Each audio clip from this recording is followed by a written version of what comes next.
Bonjour! Ah, France! Un croissant, le journal, et la tour Eiffel. The land of romance. There is more to France than all of this, though. Their government.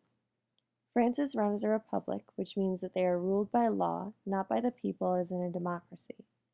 They also have a smaller central government, and power is held regionally. They have three branches: executive, legislative, and judicial. Currently, France has a chief of state and a head of government. The chief of state is President François Hollande. The head of the government is Prime Minister Jean-Marc. Currently, the people are under a constitution which lists their individual rights, same-sex marriage being one of them. France's economy is categorized as a mixed economy, but is still very capitalist. The government plays a huge role in the economy, especially owning or partially owning many large companies, such as Air France, France Telecom, Renault, and Thales. However, the government also has a strong role in some other areas like the power companies, public transport, and defense industries. Taxes play a huge role in France's economy.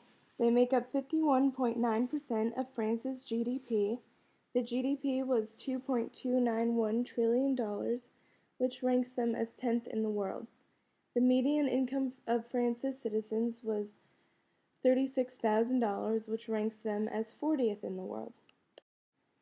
France's economic freedom score is 64.1 out of 100, which makes them the 62nd freest in the world in 2013.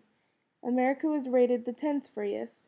Government spending in America is rated on average around moderately free, but in France they have had a repressed government spending since before the 1990s. Labor freedom in France is also rated as mostly unfree, while America's is completely free. Consumer prices in the U.S. are 23.01% lower than in France.